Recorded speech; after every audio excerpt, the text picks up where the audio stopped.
இன்றைக்கி தலையைக்கு வந்து புடலங்காய் வித மோர்க்குழம்பு, அதாவது தம்புலின்னு சொல்லுவோம்.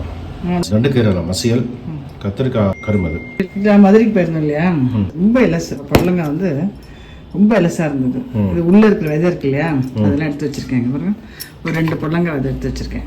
அதில் இலசாக இருந்தது. அதில் ஒரு பச்சை மிளகாய், கொஞ்சம் ஜீரகமும் போட்டு, இந்த தேங்காய், இந்த தயிர் எடுத்து வச்சுருக்கேன். இந்த தயிர் உப்பு போட்டு அரைச்சிட்டு அப்புறம் வந்து ஒரு கடுகு உளுத்தம் தாளிக்க வேண்டியதுதான். இது வந்து நம்ம வந்து மோர்க்குழம்பு மாதிரி சாதம் போட்டுட்டு, சூடாக சாதம் போட்டுட்டு நெய் விட்டுட்டு பசங்க சாப்பிட ரொம்ப நல்லாயிருக்கும். சூப்பராக இருக்கும்.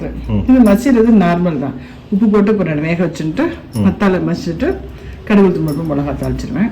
இதே கடுகு உளுத்தம் பருப்பு போட்டுட்டு வதக்க வேண்டியதான், நார்மலாக அப்படி போட்டு. ஓகே, ரொம்ப சிம்பிளான தலையை நல்லா டேஸ்ட்டாக இருக்குது. இது வந்து மேங்களூரில் பண்ணுவாள், மேங்களூர் ஸ்டைல். அது மசியல், பொடுத்துவல், மோர்க்குழம்பு, புடலங்காய் விதை மோர்க்குழம்பு. ஃபஸ்ட்டு வேக வச்சுக்கணும். வேக வச்சுக்கணும் எல்லாத்தையும். கடுகு உளுத்தம் பருப்பு போட்டுருக்கேன், வெடிச்சது இல்லையா, போட்டுருக்கேன்.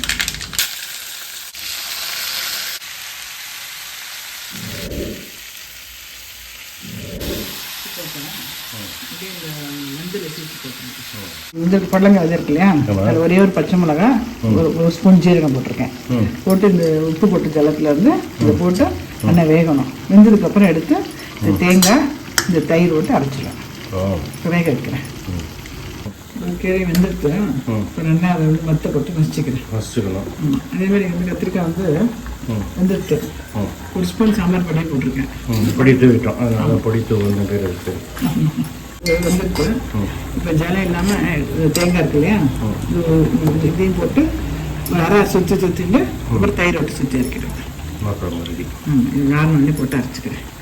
தேங்காய் அந்த வேக வச்ச வெங்காயம் எல்லாத்தையும் பச்சை மிளகாய், அந்த ஜீரகம் பண்ணோம் இல்லையா, அரைச்சிட்டு லாஸ்ட்டு தயிர் விட்டு ஒரு சுற்றிட்டு கடுகு உளுத்தம் பருப்பு கடுகு அரைச்சிட்டேன். சூப்பராக இருக்கும். சரி, நல்லா வச்சுட்டீங்க நீங்கள். இப்போ வந்து கடுகு உளுத்தம் பருப்பு மிளகா தாளிச்சிட்டேன்னா சமையல். நெய்யில் தாளிப்பேன். உளுத்தம் பருப்பு, ஜீரகம், மிளகா, பெருங்காயம் நெய்யில் தாளிச்சிருக்கேன். அவ்வளோதான்.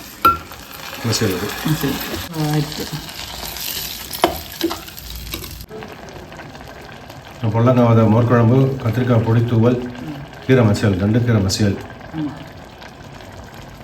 ஆசம். தேங்க்யூ ஜெஷி.